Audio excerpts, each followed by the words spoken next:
It may have been the greatest army of all time, conquering and controlling an empire that stretched across the ancient Western world.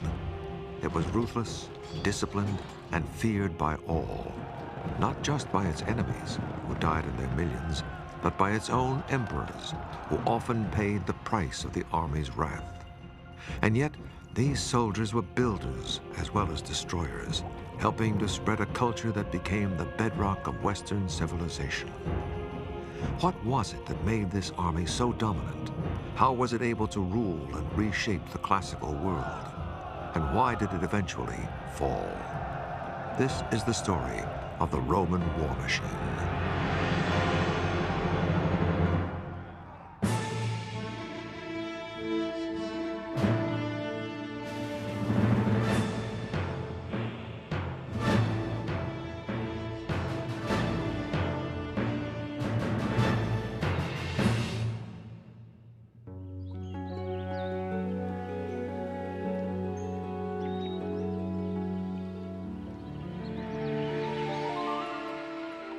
By the 2nd century AD, Rome's empire had expanded about as far as it could. Now it was time for consolidation. The Roman army, instead of plundering and butchering new territories, turned around and did the opposite. It started building them up. Where they had destroyed, the legions created.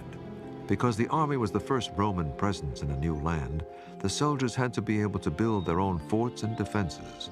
And so, each legion had its own architects, surveyors, and engineers. The soldiers themselves provided the ready manpower, and some of their work has lasted 2,000 years. We tend to be very arrogant in the late 20th century and think that we have invented wonderful methods of building, but we shouldn't underestimate the Romans as engineers. They're great as soldiers, but they are supreme as engineers. With that engineering skill, soldiers were sometimes put to work on civilian projects during the long periods of peace after Roman conquest. It was a way of setting Rome's stamp on conquered lands. The most basic and most famous of the army building projects were the roads. They enabled the legions to move rapidly to any trouble spot and also allowed trade to flourish. 53,000 miles of roads were built to connect the empire. All roads really did lead to Rome.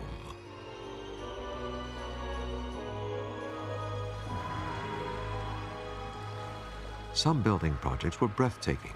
For example, the Pont du Gard in southern France. It's one of the highest bridges in the Roman world, standing 160 feet high, and was part of an aqueduct that carried water to the city of Nîmes. The engineering is precise. The aqueduct slopes so gently that over its 30-mile journey, it falls just 30 feet from start to finish. The bridge was built around 50 AD. By then, the Romans already knew how to build something this big without even using mortar. The lower part of the bridge is built with these big stone blocks. Some of them weigh 6 tons, which is really impressive. And in this case, I mean, if you use big stone blocks like that, you don't necessarily need mortar, because if the stones are perfectly cut, they're heavy enough. And we know that they floated the stones up on rafts towards the bridge itself, and then afterwards they could raise the stones. They had all sorts of systems, such as winches, pulleys, and hoists, and so on.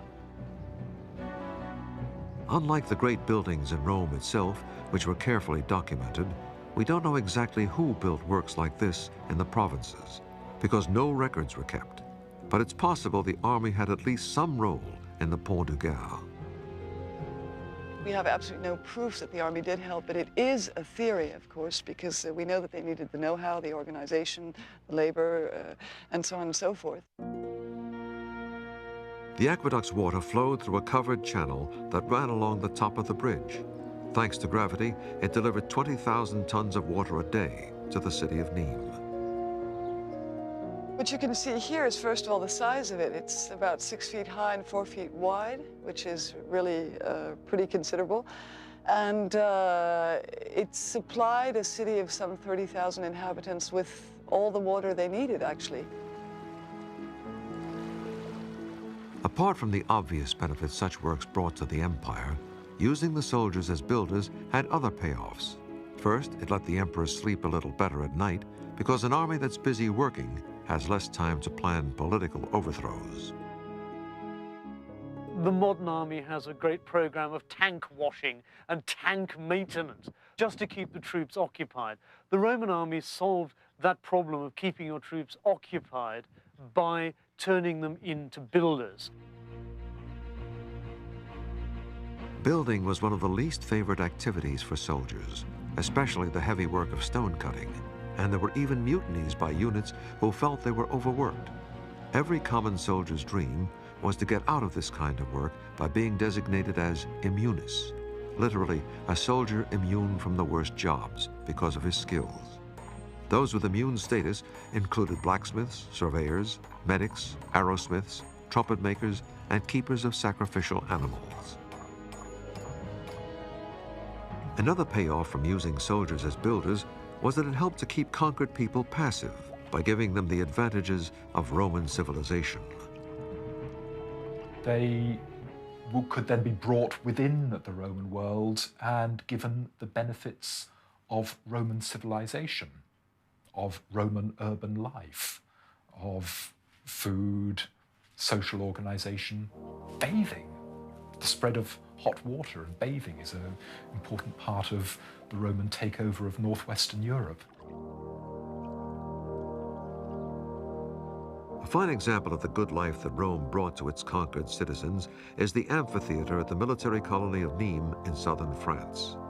Built in the 1st century AD, it holds 20,000 people and is still used for concerts and bullfights. 2,000 years ago, it was used for animal hunts and military demonstrations.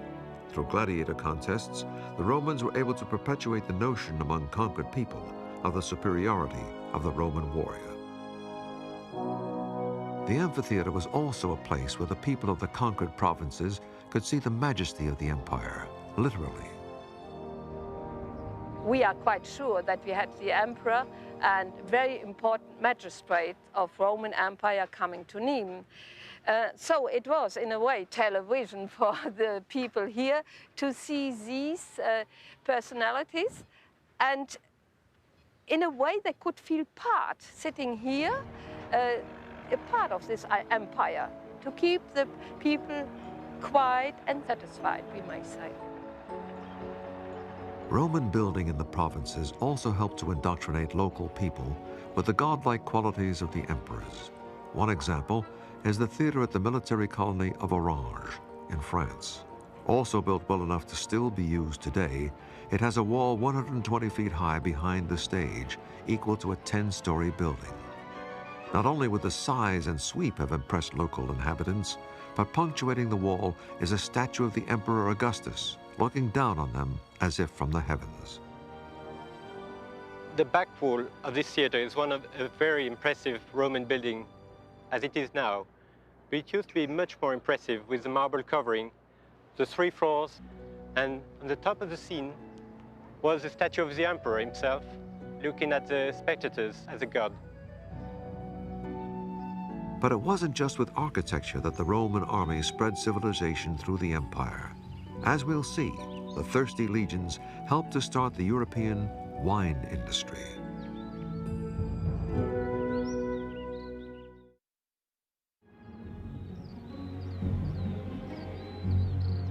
Whenever one raises a glass of French or German wine, there's an unconscious toast to the Roman army, because it was the soldiers who made some of the first plantings of vines in many of the great wine-growing regions of Europe. As they conquered new territories, the vine went with them. The Romans did bring vines to France, and the Roman army was part of that process, as they were instrumental in bringing other crops and other aspects of Roman culture into Western Europe. It's not surprising the army planted vines, because each Roman soldier was given an allowance of 2 pints of wine a day. It's quite true that the Romans couldn't live without wines. It was part of their culture, it was part of their civilization. And being abroad, if I may say so, they came over here, the very first thing they wanted to do is to make sure that they could get their favorite elixir over here. as it was certainly quite a problem to bring it in those old potteries. Before the Roman invasion, wine in France was so rare and so prized that the natives of France, the Gauls, paid Italian merchants the price of one slave for one large container, an amphora of wine. Until the Romans, winemaking in France was probably restricted to the area around the Greek colony of Marseille in the south. As Rome began to conquer France, soldiers and civilians began planting vines as they went, including the Rhone Valley, Burgundy, the Loire Valley, and Champagne, and also the Rhine and Moselle valleys in Germany.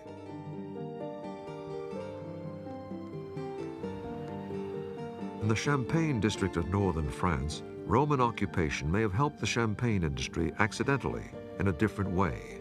Below the surface of the Champagne region, about 75 feet underground, there are more than 100 miles of cellars dug from the chalk. It's believed that some of these cellars may have begun as quarries in the 1st or 2nd century AD to provide chalk for building blocks. Today, these underground chalk quarries serve as cellars for Champagne's 800 million bottles. But for a very different reason, it's believed these cellars may have been important to Romanized citizens towards the end of the empire. They were a possible refuge from raids by invading German tribes who envied the comforts of Roman life, including wine. There's no doubt that barbarians wanted to share in Roman luxuries. There are plenty of Roman luxuries that you find in Germanic barbarian areas even before the invasions take place. They like to get hold of them through trade or gift or whatever.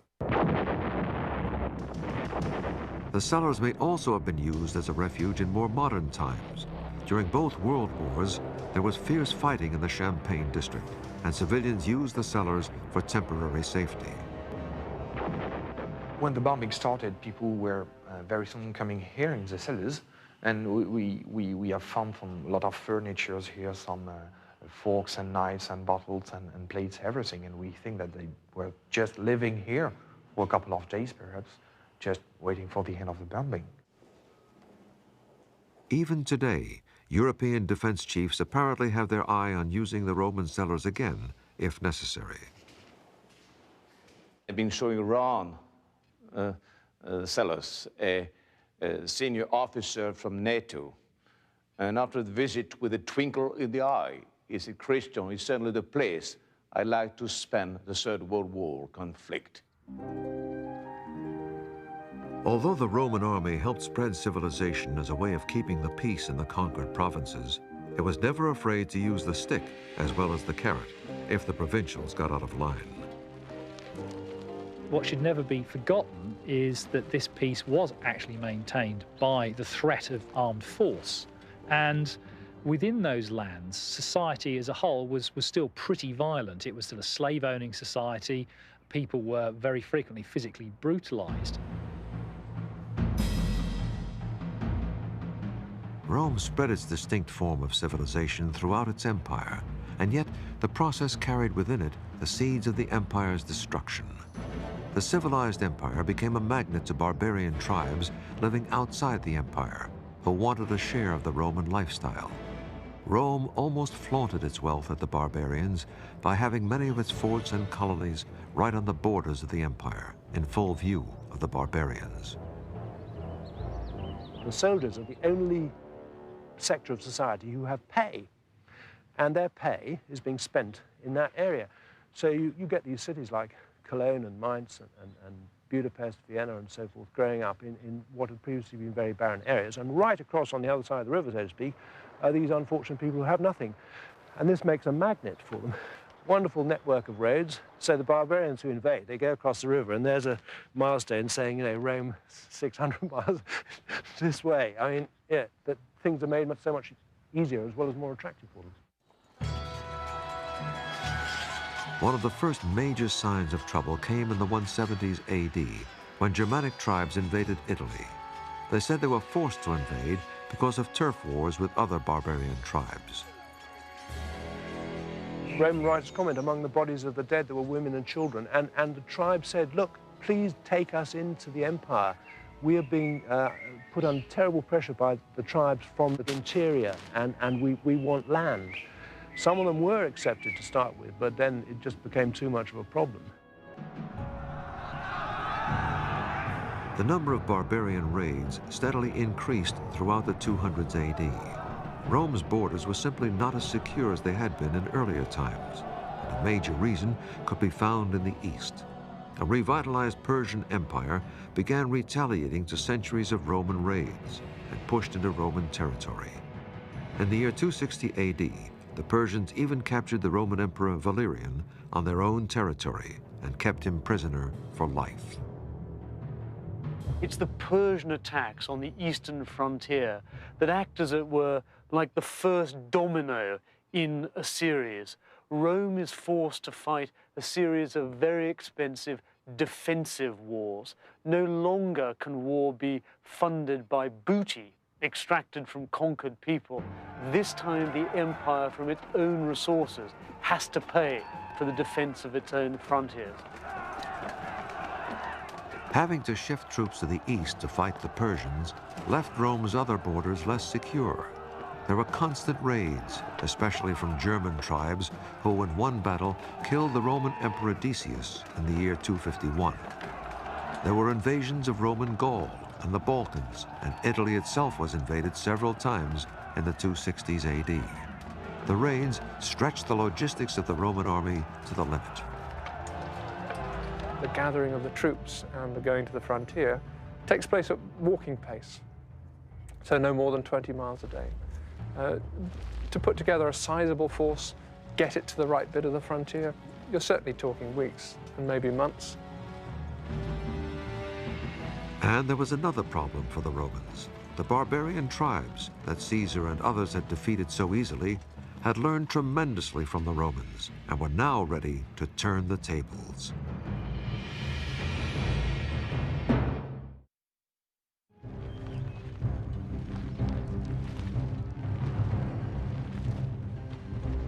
When Rome was building its empire, its ruthless and disciplined army was almost unbeatable against the often disorganized barbarian enemies.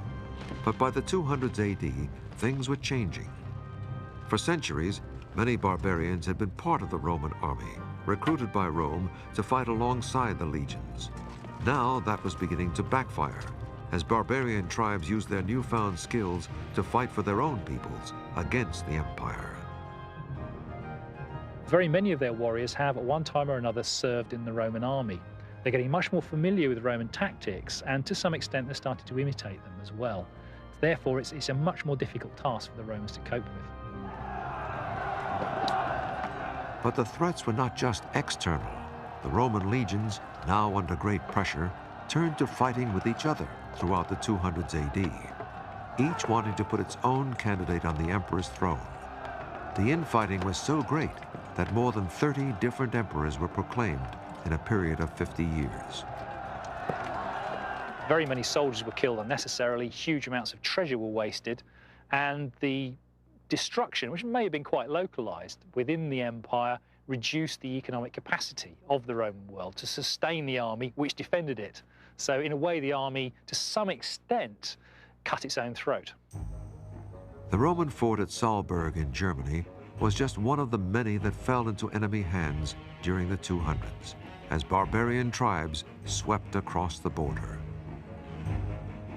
The whole nature of the Roman military strategy was changing. In the early days of the empire, the army had been on the attack, conquering new territory and paying for its wars with captured treasure. But now the empire and its army were hunkering down defensively. Even women and children were called on at times to help the army defend a town from attack, and many cities began building walls to try to keep the invaders out. So it's no surprise, by the 270s, a Roman emperor actually gives the word Rome has got to have an enormous city wall, such as it hadn't had for 600 years.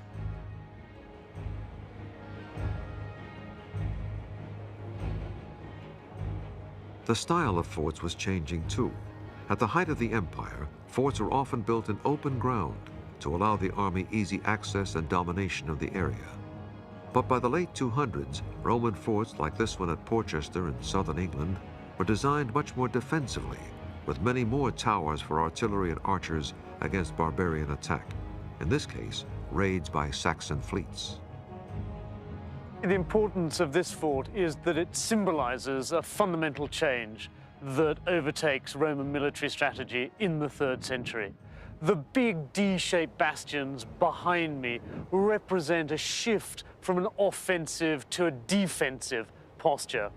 What this fort symbolizes, I think, is a change in an empire that's go-getting, that's aggressive, that's prepared to move out and expand, and rather change to an empire that's back on its heels, that's defensive, that's preparing not to expand, but is sitting and preparing to fight for its survival.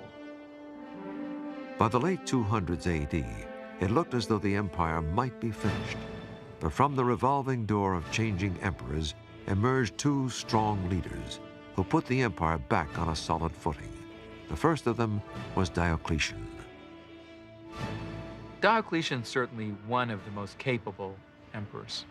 Remarkably, he rose up from a peasant class to rule. This in of itself is a tribute to the army as a means of social advancement. Diocletian rose up due to his skill as a soldier and as a commander. He transferred this skill into a reorganization of the empire. When Diocletian became emperor in 284, he restored the dwindling army to its former size, about 400,000 troops. He also turned the emperor's job into a committee. He appointed 3 other emperors, and the 4 of them, called the Tetrarchy, ruled the empire jointly. After Diocletian retired voluntarily, the Tetrarchy system fell apart from internal bickering, and then another strong soldier emperor, Constantine, took control. In 312, he won power in a pivotal civil war battle outside Rome. Although badly outnumbered, he won after claiming to see a vision of the cross in the noonday sky and hearing the words, "Conquer by this." Once he became emperor, he made Christianity the official religion of the Roman Empire. Constantine continued Diocletian's military reforms. He created a mobile army to back up the frontier garrisons. These field units could rush to counter trouble wherever it broke out. A central reserve, a mobile reserve, as well as having the troops all around the frontiers. Now, this was something which the Romans should have had before. If that had been in place in a serious way at the beginning of the 3rd century, they would have been able to react rapidly. As it was, to send troops from the northern frontier to the eastern frontier or vice versa, it just didn't work. Constantine also created a new capital for the empire, moving away from Rome in the year 330 to the new Christian capital of Constantinople, now known as Istanbul in Turkey. This was a sign that the wealth and power of the empire were shifting to the east and that the Western Empire was heading for decline. Sadly, the new stability that Diocletian and Constantine had given the army and the empire largely died with them.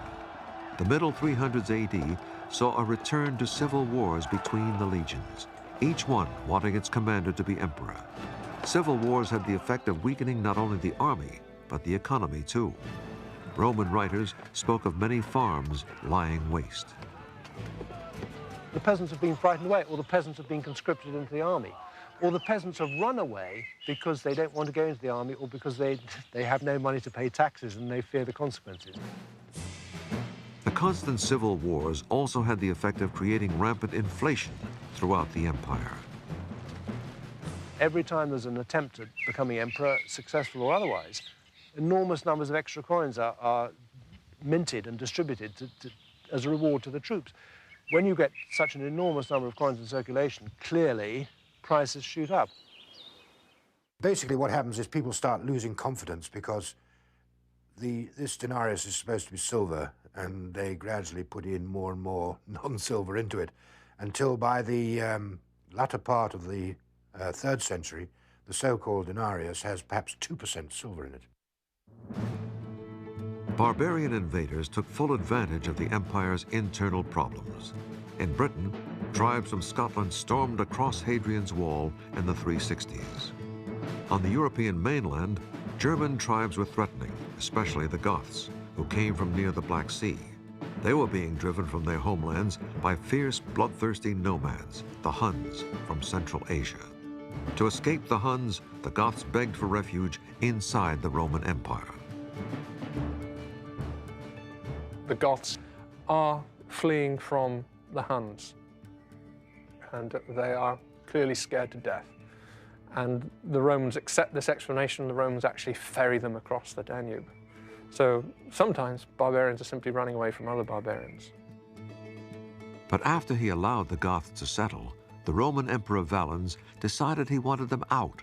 In 378, he personally led an army against them at Adrianople, north of Constantinople. It was a disastrous mistake. Acting on bad intelligence, the Romans were pinned between two Gothic armies. And the story as it goes is that they can't use their weapons. They're trapped, they can't turn around, and they're massacred. 2/3 of the army, I think about 12,000 men, are killed on that one day. The dead included the Emperor Valens. More importantly, the loss of so many troops at once weakened the Romans' capacity to defend the empire. Because at Adrianople so many very important regiments were destroyed, the Roman army was never able actually to replace them in terms of either quality or quantity. So its military capacity overall was that much reduced. It was therefore unable properly to defend all of the frontiers thereafter. The Romans now were forced to let the Goths stay, and other barbarian tribes were allowed to settle too, provided they joined the Roman army. Rome had always used and trained foreign troops, but now barbarian armies were being conscripted wholesale to fight with the Romans. The real problem with barbarians is not individual barbarians in Roman units. It's when they come in large numbers and are employed by the Roman state en masse, as it were, without going through Roman military training. The so-called barbarization of the Roman army was only one part of the problem. In the army as a whole, the once proud standards were beginning to fall away.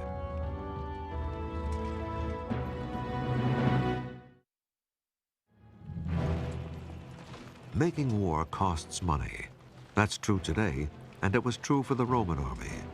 As the Roman Empire's economy weakened under the weight of invasions and civil wars, some sections of the Roman army could no longer afford to train and equip their soldiers as well as before. Armor and weapons, for example, the classic Roman helmet, were no longer standard. They didn't have the technology, because technology means money, and money was short. So they just used what they could. And with this sort of thing, you just hammer out two halves, like an Easter egg, and then put them together with this. So basically, although you're trying to keep to a standard of design, the actual technical ability of them produced this. In some cases, the Roman armor of earlier times, like chain mail or segmented armor, gave way to cruder examples. The links of mail are difficult to produce. They were mostly riveted. So we got to this sort of period where these blokes were finding alternatives to mail and the plate. So stamping out or cutting out small links and basically sewing them together with leather will produce something that's basically stab-proof and hack-proof for a limited military engagement. Archaeological evidence found in the frontier forts suggests a decline in standards. It doesn't matter whether it's the quality of the currency, the jewelry, the armor, the style of the buildings. It's all becomes rougher and cheaper as the centuries wear on. It's no great surprise, I don't think, but it's just reflecting, really, what is happening in Rome. As the Western Empire began to slide, recruitment for the army became much more difficult.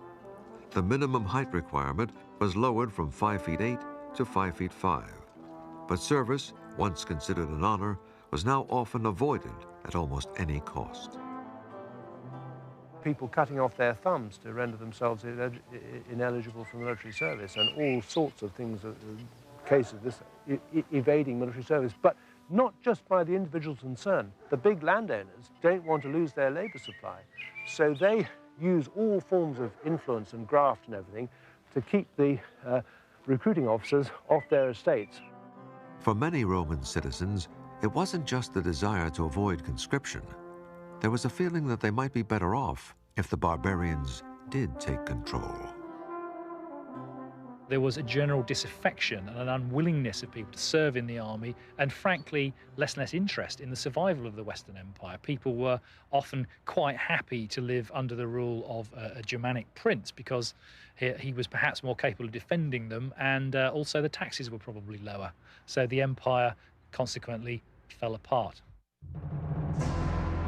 The Western Empire was declining the fastest, and in the year 395, the unofficial split between East and West became official, with the West and the wealthier East ruled by separate emperors.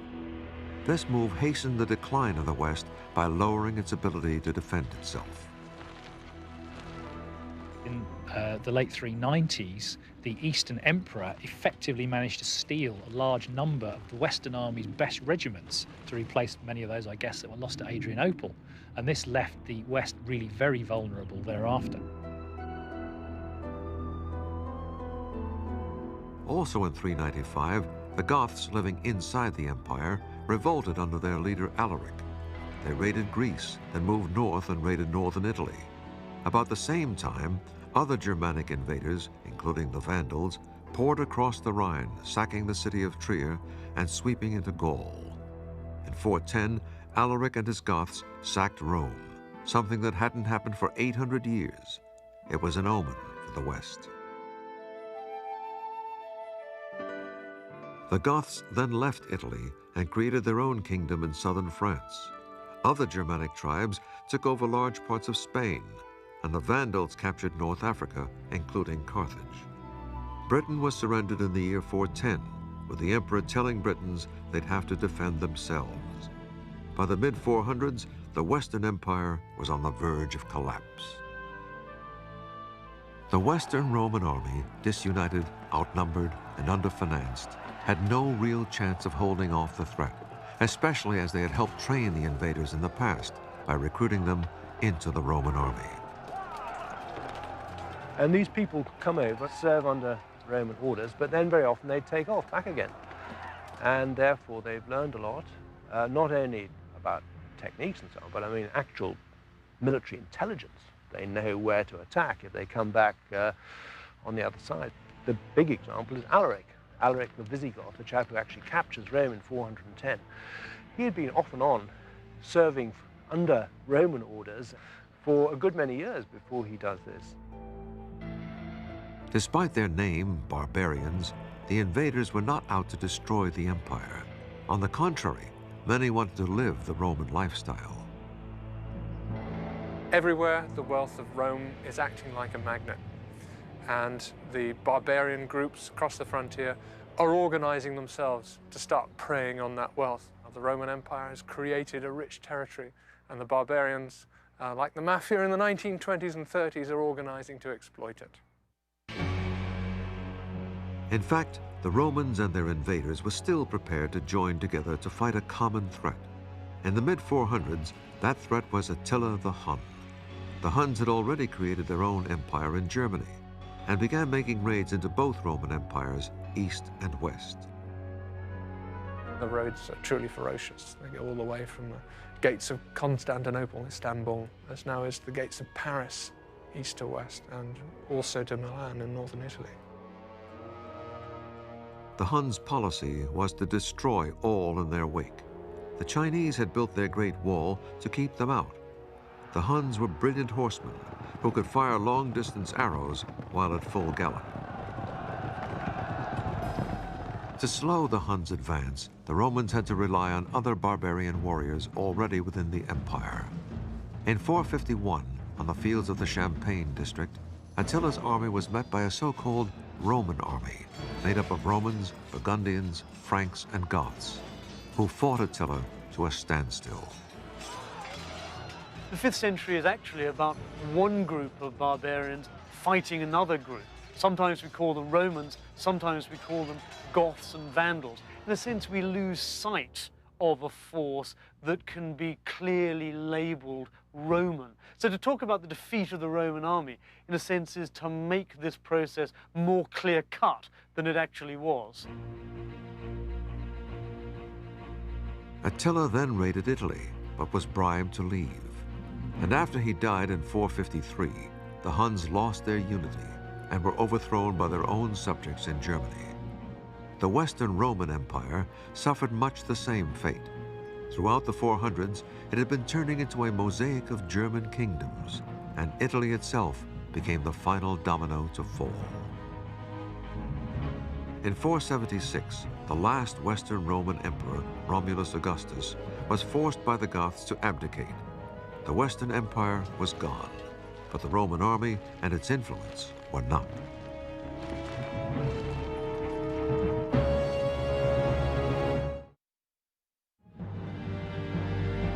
History speaks of the fall of the Roman Empire, but the Western Empire did not really fall.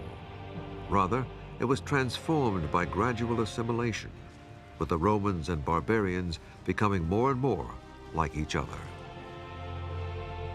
Look, it's just much less exciting, I know, to think of accommodation and assimilation. It's much better to think of hairy barbarian hordes charging across frontiers.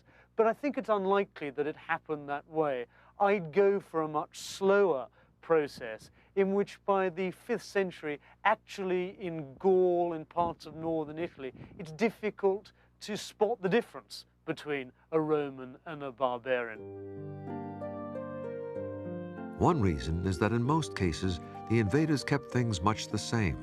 They lived Roman lifestyles, preserved Christianity, and used Roman citizens to run the affairs of state. Barbarians certainly enjoyed Roman civilization. There's a tremendous amount of evidence to that effect.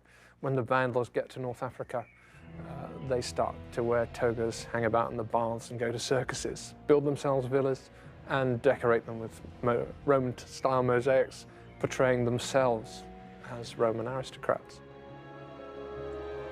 As for the Roman army in the West, it was never officially disbanded. As the empire fell apart, many legions simply stopped receiving their pay, and they melted back into the local population. That's what seems to have happened on Hadrian's Wall. The coinage has just about disappeared, and therefore one has to speculate based on evidence of what we know about from other provinces elsewhere.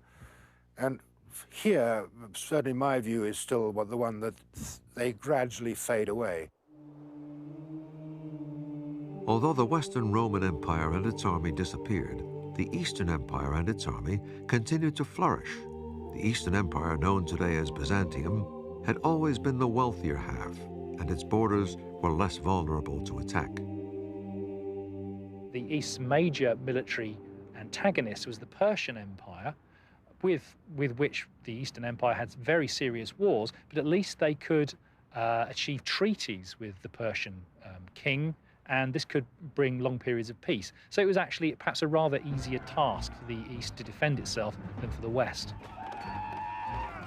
Although the look of the Eastern army gradually changed, at its core, it was still run along the same fundamental lines as Roman armies of the past. It maintained in the long term standing regiments. It also maintained the disciplinary system, the command structure, the logistical system, and so on. It was the professional nature of the Roman army which lasted, at least for some centuries, into the Byzantine period. In fact, in the 500s AD, the Eastern army briefly reclaimed several provinces of the old Western Empire, including Italy and Northern Africa. Although it gradually changed, this army maintained Roman discipline and tactics until the Byzantine Empire was conquered by the Ottoman Turks in 1453. That's a continuation of those tactics all the way through I think, to the fall of Constantinople in the 15th century. The old Roman army is key to the maintenance of the empire in the East for another 1,000 years.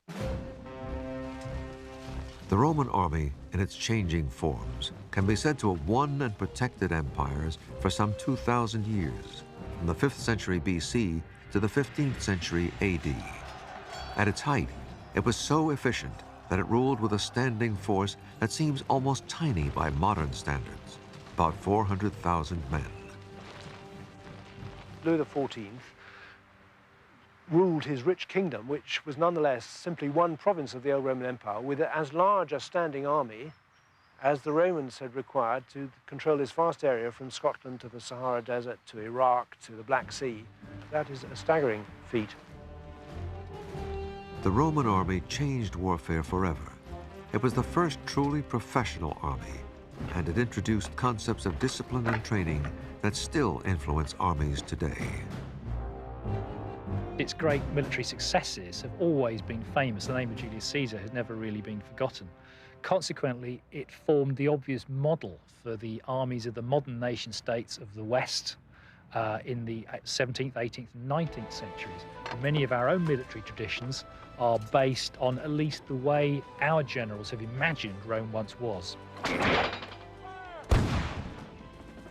If Julius Caesar and the other great Roman generals could see a modern army, they'd recognize many similarities, such as discipline, command structure, and logistics. But they'd also notice a big difference. The Roman army at its height was more ruthless with defeated enemies. If the great Roman generals had been running campaigns in Vietnam, if they'd been running Desert Storm, then we need have no doubt at all that Hanoi would have been captured and razed, that Baghdad would have been flattened, its inhabitants slaughtered, any survivors sold into slavery. We like to think of the Romans as civilized, and partly that's true, but the Roman Empire has a hard edge, and that's the hard edge of conquest and of brutality. In front of the Roman war machine lies conquest and blood. Because of that paradoxical mix of ruthless conquest and the spread of civilization, the Roman army's legacy to us today goes well beyond military matters. Much of Western culture is based on the civilization that the Roman army took with it as it colonized Europe. Many Western languages, including French, Spanish, and Italian, are based on the Romans' own language of Latin. Also, Western architecture, coinage, art, and law. Indeed, so much of our modern life can be traced to the spread of the Roman Empire. And that empire was the creation of the Roman army. There would not have been an empire without it.